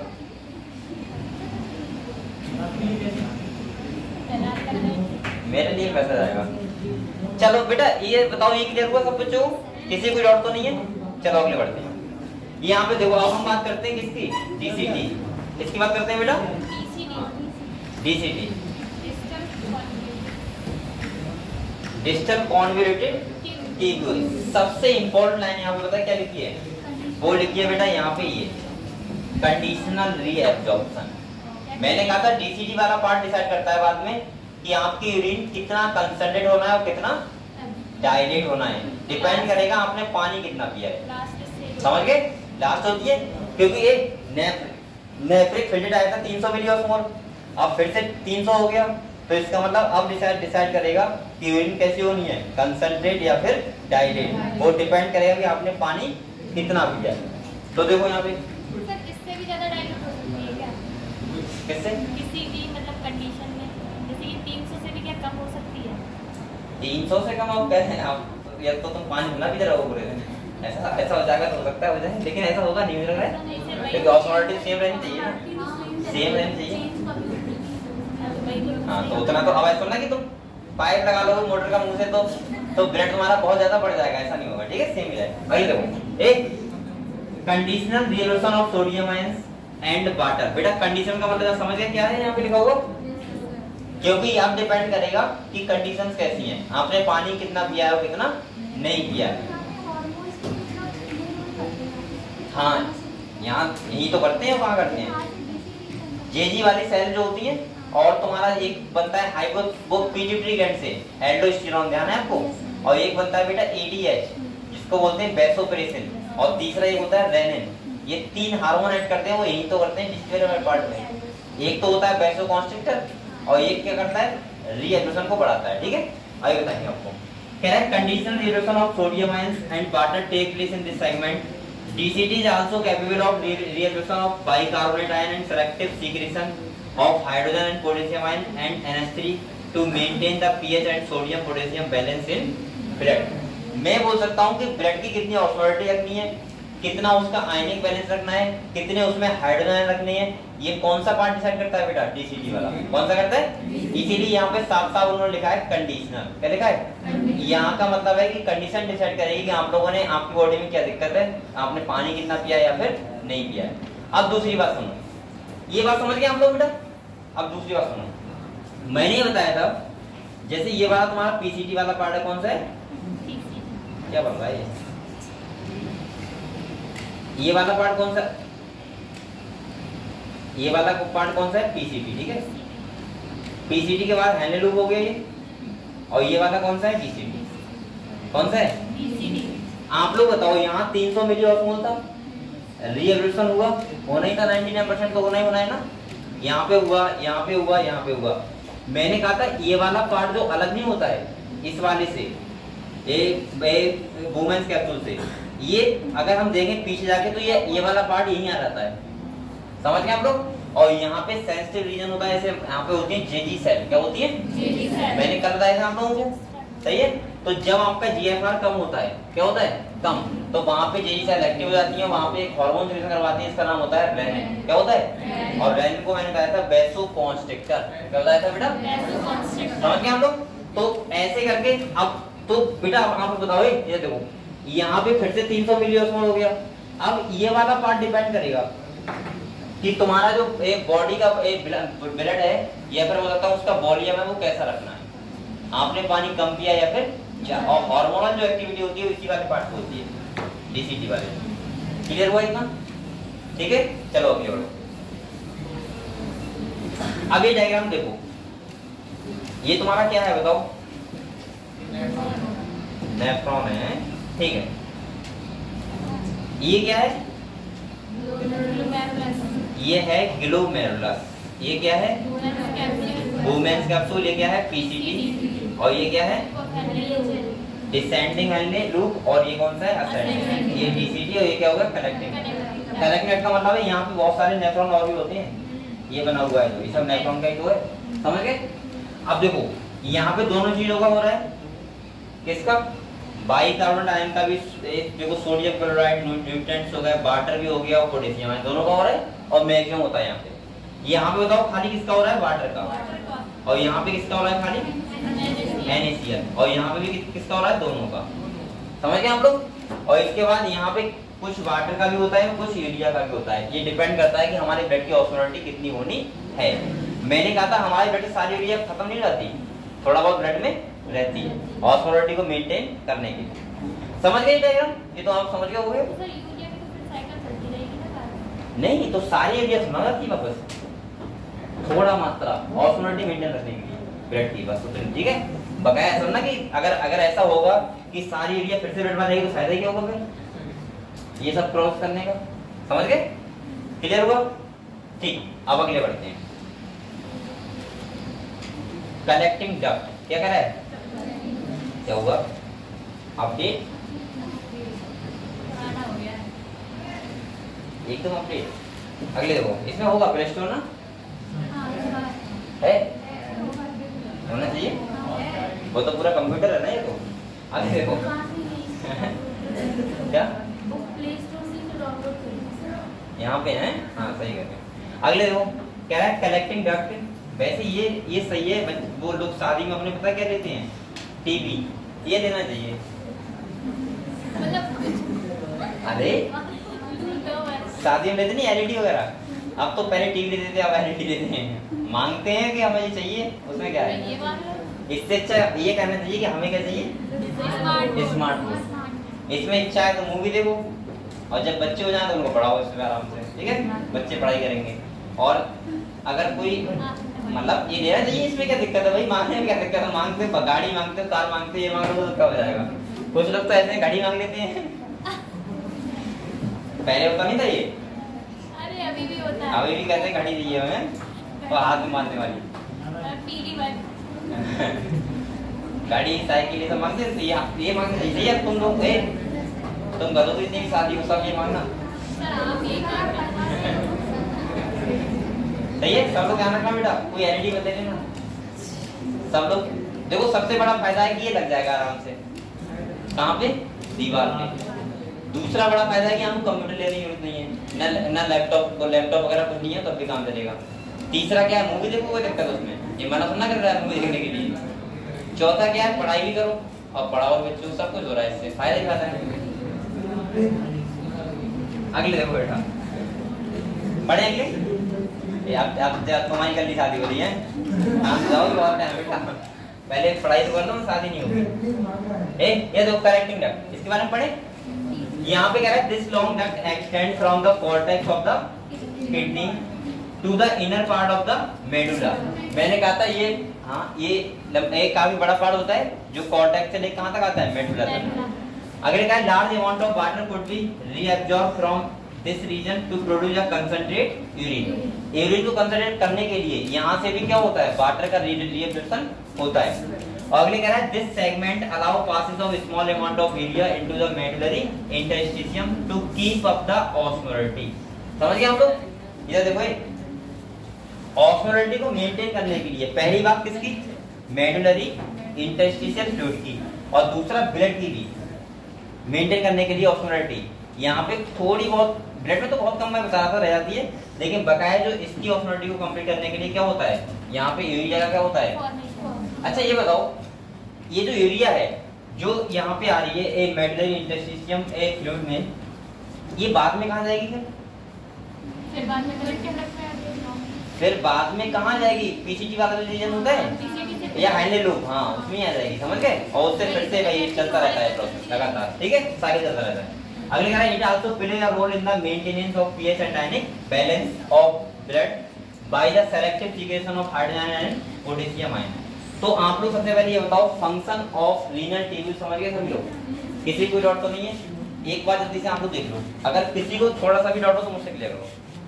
फिर हम लोग आगे बढ़ते हैं mechanism of concentration of the filtering, और इसी को बोलते हैं बेटा क्या, काउंटर करंट मैकेनिज्म, ठीक है।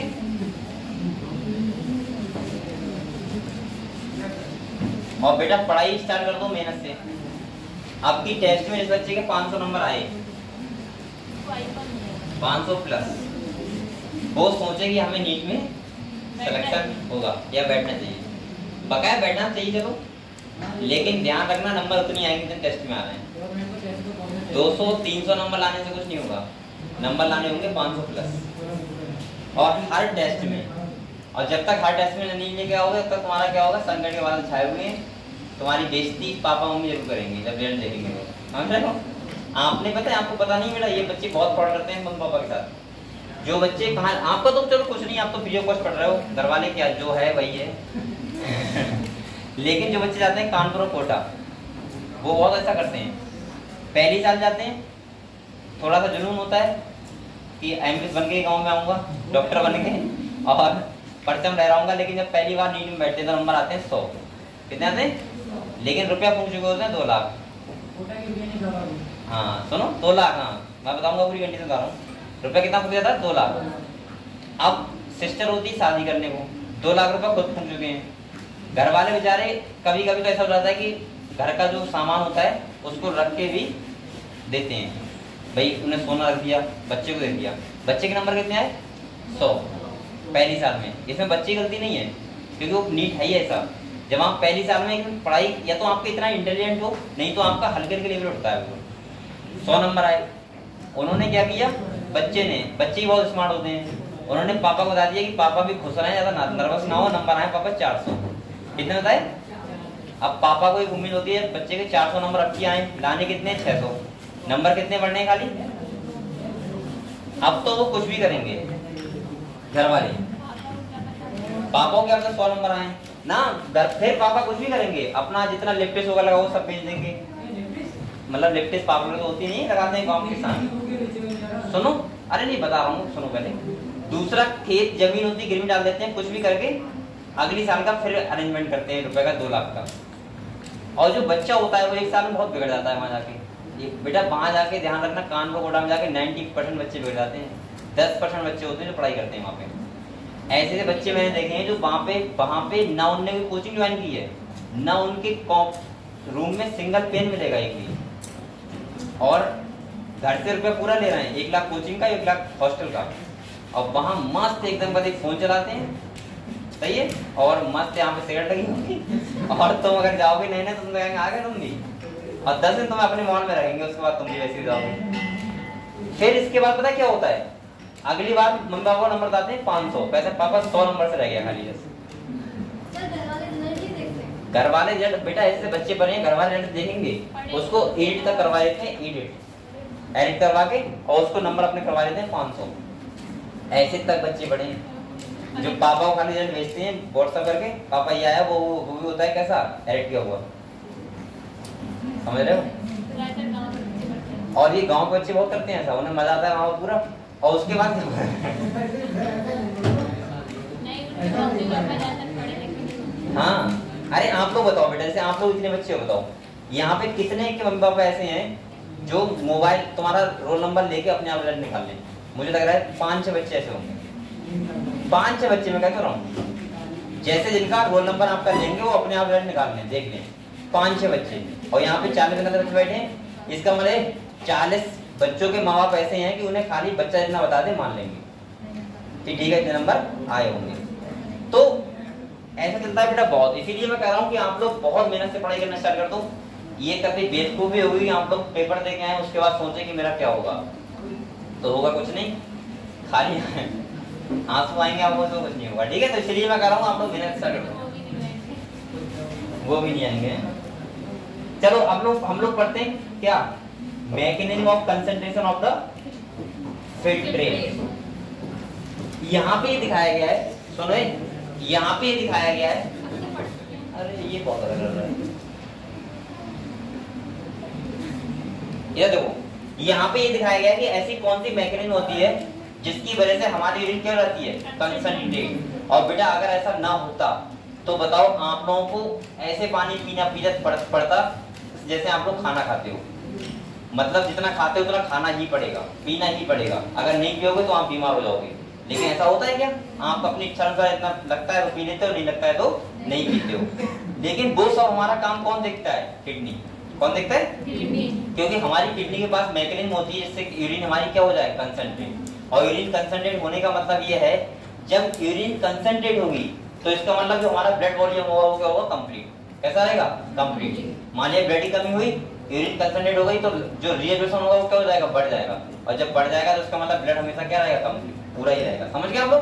तो देखो यहाँ सही है। तो यहाँ पे समझने के लिए पहले मैं आपको एक डायग्राम दिखा दूं, उसके बाद हम लोगों को अच्छी बात समझ में आएगी। ये वाला कौन सा है बेटा, ये देखो, ये समझते हैं पहले अच्छे से, ठीक है।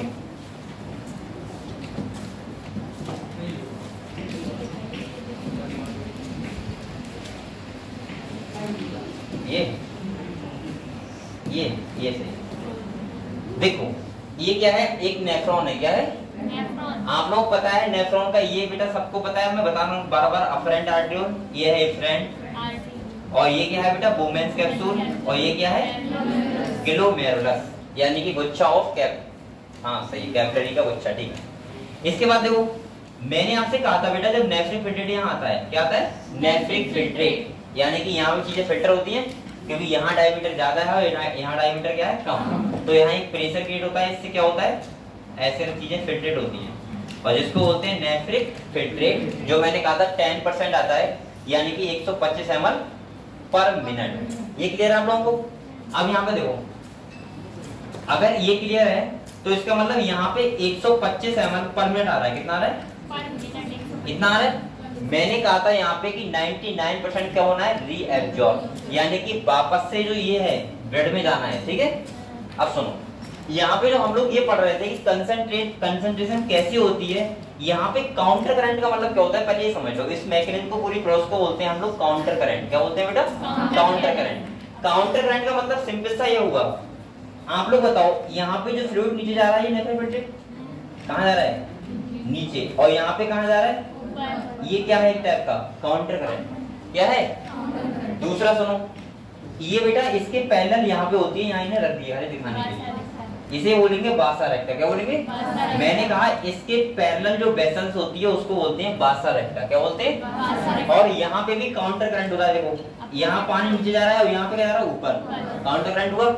यहाँ पे ऊपर जा रहा है, यहाँ पे क्या आ रहा है, नीचे, तो क्या हुआ, काउंटर करंट। इसका मतलब इसका और इसका भी क्या होता है, काउंटर करंट। काउंटर करंट का मतलब समझ गए हम लोग, क्या होता है, अपोजिट डायरेक्शन में। क्या होता है, कोई चीज अगर इधर जा रही है उसके बाद इधर जा रही है तो ये क्या है, काउंटर करंट। समझ गए आप लोग, ये बात समझे। दूसरी बात सुनो, ये वाला आप लोग बताओ, ये वाला रीजन कौन सा होगा, कॉर्टेक्स। ऊपर वाला, ये वाला कौन सा होगा, मेडुला। ये क्लियर है। अब दूसरी बात सुनो, मैंने कहा था आप लोग बताओगे सब, आपको पता है सब कुछ, मैं समझा रखूंगा बात।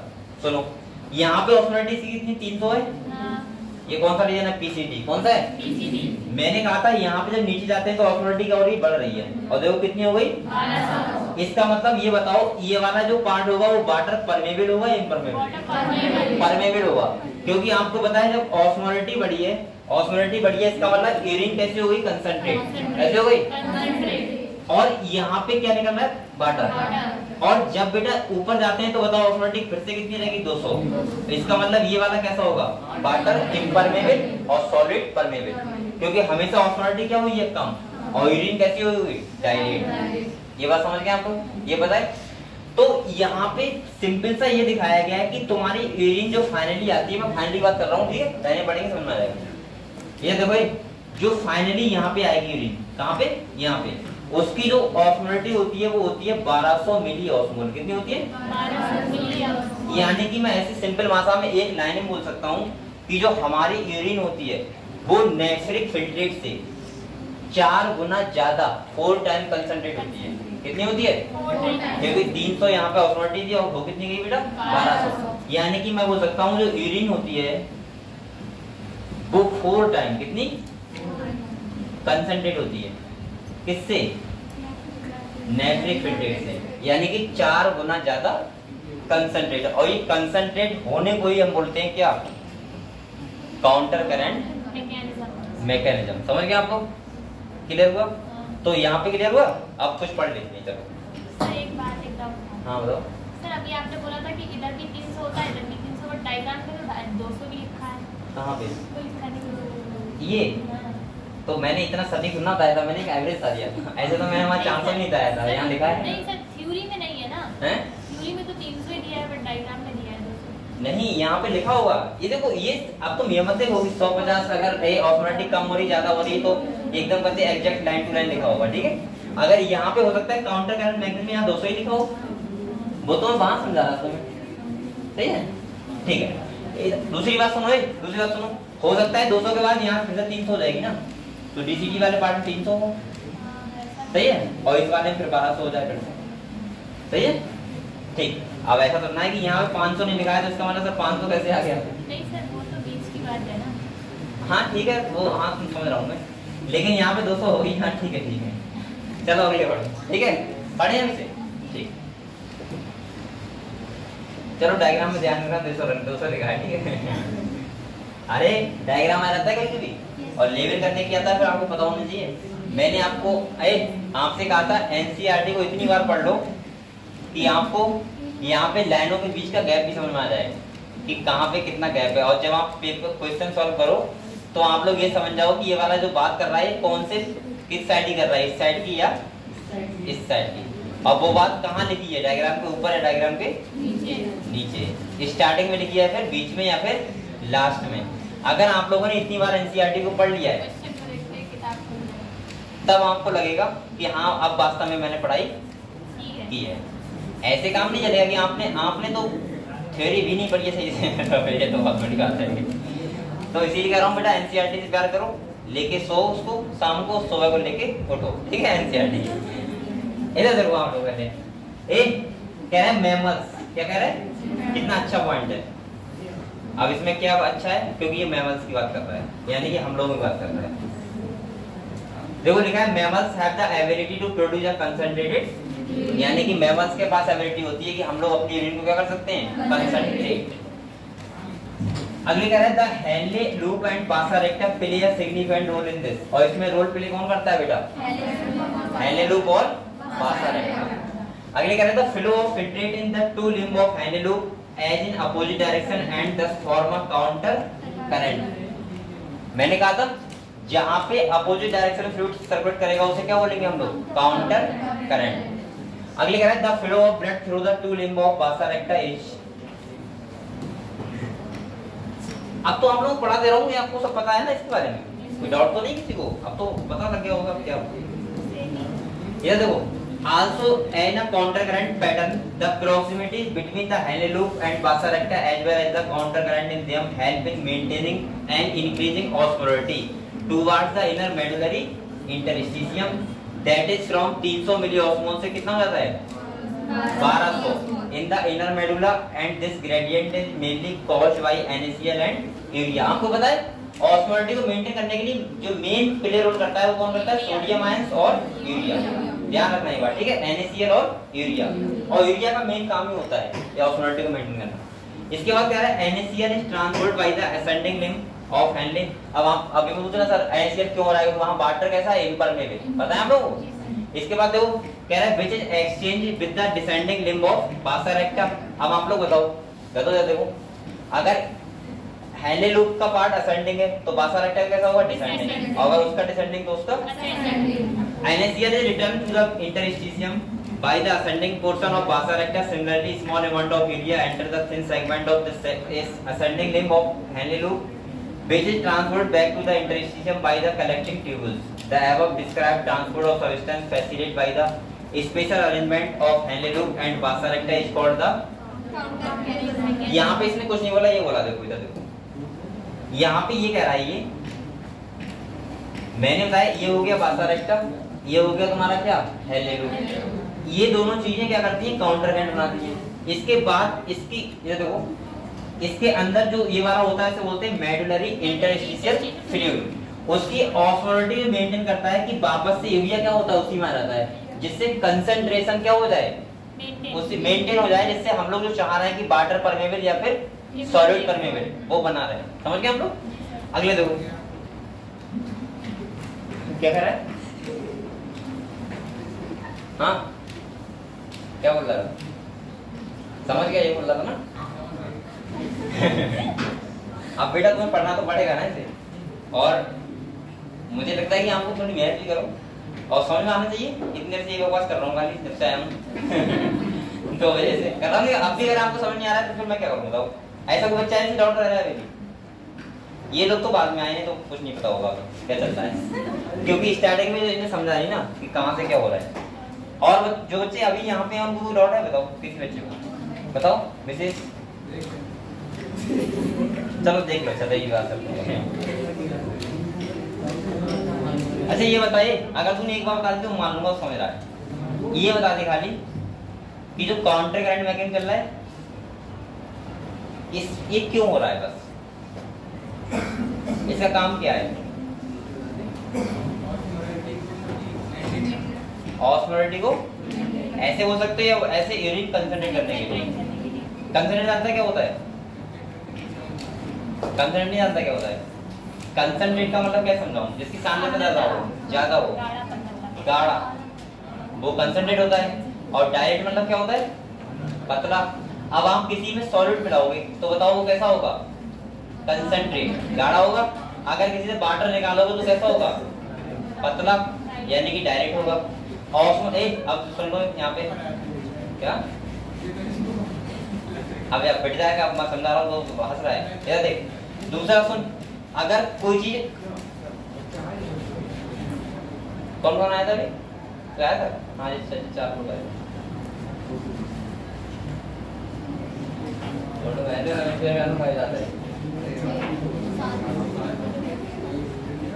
आज कितने हैं, 4, 8, 9, 12, 15, 18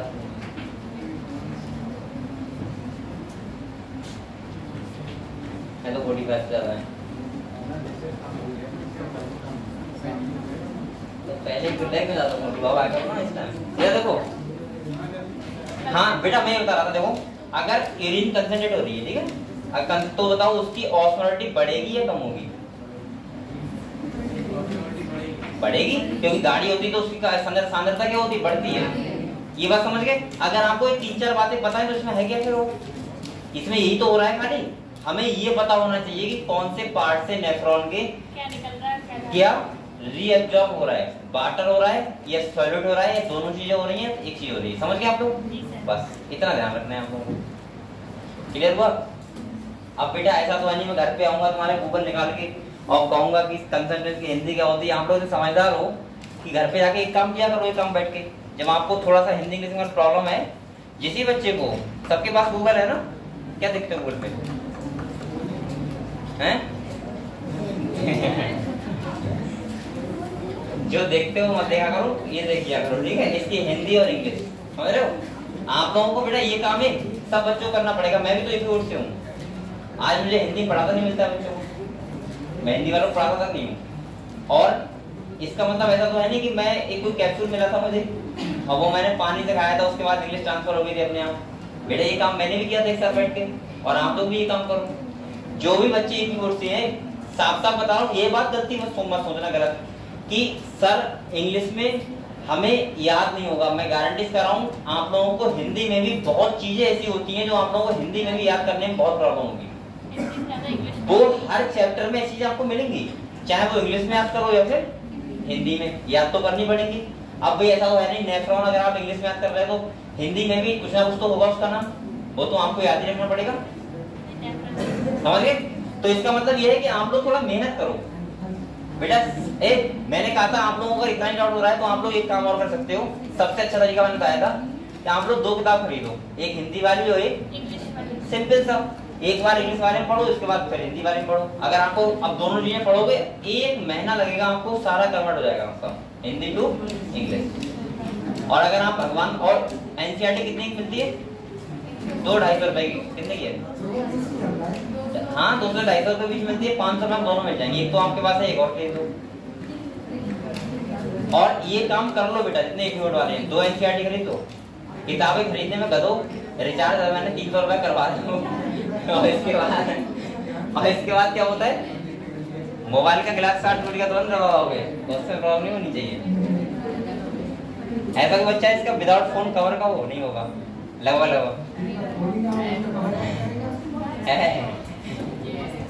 आप दूसरी बात सुनो। लेकिन अगर ग्लास काट जाए तुरंत डलवा के लाओगे, लेकिन अगर मैं कह रहा हूँ एनसीईआरटी एक एक्स्ट्रा खरीद दो तो प्रॉब्लम हो जाएगी, तो पैसा कहाँ से आएगा हैं? तो इसीलिए कह रहा हूँ ये काम किताबें खरीदने से क्या दिक्कत, तुम ना पढ़ पाओगे बच्चे पढ़ लेंगे, एनसीईआरटी सही रहेगी। देखो एक कह रहा है called the counter current mechanism opposite direction में फ्लूइड होता है, जो बासा रेक्टा का और उसका। अगले देखो, this mechanism help to maintain a concentration. अब बेटा तो देखो gradient in the medullary interstitium. अगले कह रहा है presence of such interstitial gradient help in an easy passage of water from the collecting duct, thereby concentrating the filtrate urine. Human kidney, ये बात ये लाइन बस याद रखो, बकाया याद रखना मत रखना। ये कह रहा है human kidney can produce urine nearly 4 time. कितना कह रहा है? Concentrate then the initial filtrate form, यानी कि जो नेफ्रिक फिल्ट्रेट था उससे जो यूरिन होती है वो 4 गुना ज्यादा कंसंट्रेट होती है। समझ गए आप लोग ये बात? तो काउंटर करंट मैकेनिज्म क्लियर हुआ? ये प्रोसेस होती है, इसके द्वारा हम क्या करते हैं, यूरिन को कंसंट्रेट। और कंसंट्रेट अगर नहीं करेंगे तो वाटर की क्या हो जाएगी, कमी। क्या हो जाएगी? कमी। अगले जो हमारा टॉपिक है वो है रेगुलेशन ऑफ किडनी फंक्शन। इसको मैं आपको लिखवा दूंगा, आप लोग किताब पे बराबर लिख लेना, क्योंकि डायरेक्ट क्वेश्चन आता है, डायरेक्ट आपको पता होना चाहिए। ये सब जो है ये सब हम पढ़ लेंगे, लेकिन वैसे लिखेंगे। आप लोग बेटा एक बार रिवाइज कर दो पूरा, ये स्टार्टिंग से जितना मैंने पढ़ा है स्टार्टिंग चैप्टर से करना, स्टार्टिंग से रिवाइज करो बेटा। एक बार पढ़ने से कुछ नहीं होता, लगातार पढ़ते रहो बार बार, ठीक है? और एक भी डाउट ना रहे आपका, जिससे आप लोग 90 में 90 क्वेश्चन कर सको।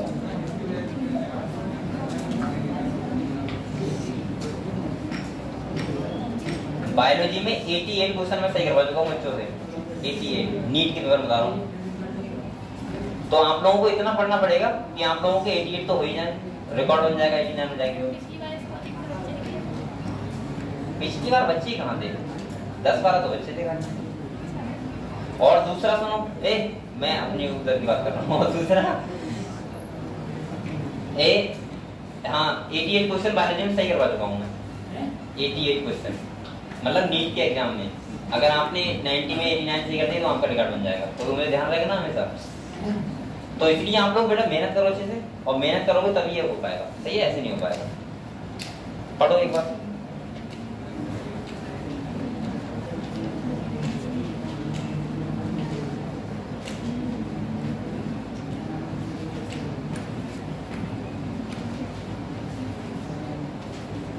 बच्चे मेहनत कर रहे हैं, मुझे लग रहा है मेहनत पढ़ते हैं।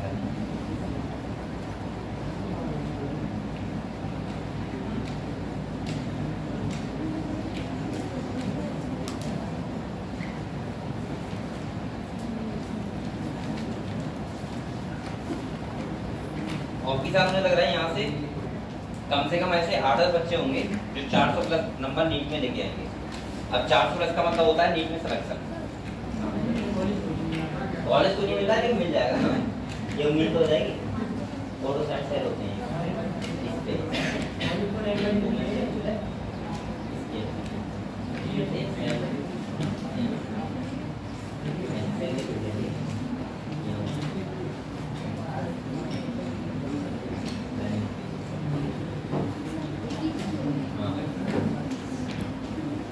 बेटा 400 प्लस नंबर लाने का नीचे मतलब है कि अब आपका सिलेक्शन हो सकता है, मतलब हो जाएगा।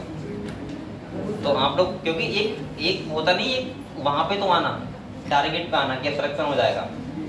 अब तुम हर साल 100 नंबर लेके आओगे तो सुनना हो जाएगा, समझ रहे हो? तो मेहनत करो इसलिए।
मैं क्या देखे हम पानी पीने, अरे कोई पानी पिला देना।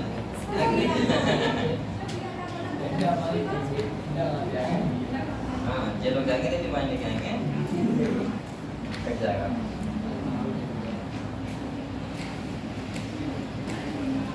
सभी लोग वाटर बोतल लेके आएगा बेटा। अभी हम लोग चैप्टर में इतना अच्छा पढ़ रहे हैं किडनी वाला, हमको प्यार करना चाहिए।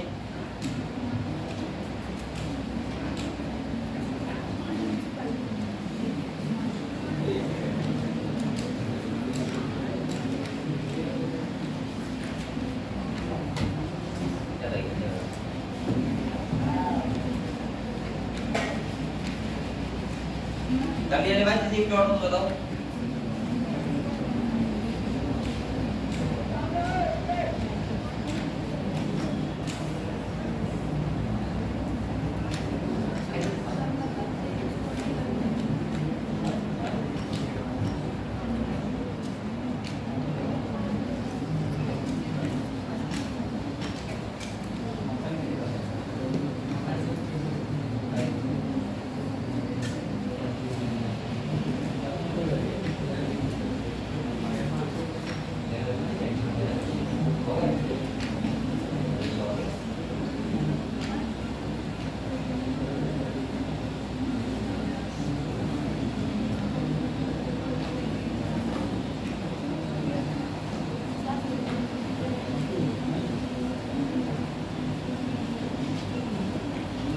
बेटा कर लिया रिवाइज सब लोगों ने? कर लिया सब लोगों ने?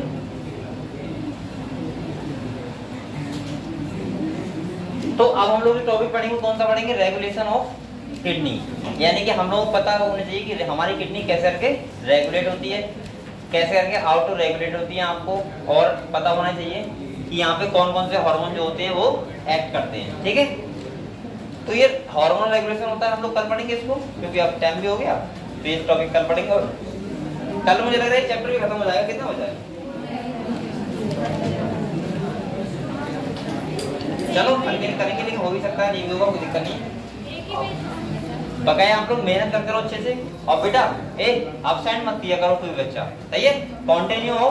और आप लोगों को आराम से बेटा यहाँ पे पढ़ाई जाता है, मेहनत की जाती है, इसलिए आप लोग मेहनत से पढ़ो। और यहाँ पे भले के लिए चलने की कोशिश, और किसी की भले के लिए नहीं। और जो बच्चे नहीं आ रहे हैं आपके फ्रेंड हैं उनको समझा दो। आपने यूपीएससी का वो देखा था जिसमें रजिस्ट्रेशन कैंसिल किया सर ने, देखा था किस बच्चे ने ग्रुप में डाला था यूपीएससी के एससी का था है? कम से कम 25 बालक वहां से रजिस्ट्रेशन किया था कैंसर। और ध्यान रखना ये यहाँ पे भी मिल सकती है जो बच्चे लगातार एब्सेंट रह रहे हैं। तो आप लोगों को जो भी दोस्त उनको कहो कोचिंग लगातार आए, अगर जो छुट्टी कर रहा है तो उसका रजिस्ट्रेशन कैंसर हो सकता है और एक बार हो गया तो उसका दोबारा फिर नहीं होगा, ये भी ध्यान रखना, सही है। और फिर आओगे वहां पे तो वहां फीस है 5,000 रुपये महीना। चलो ठीक है।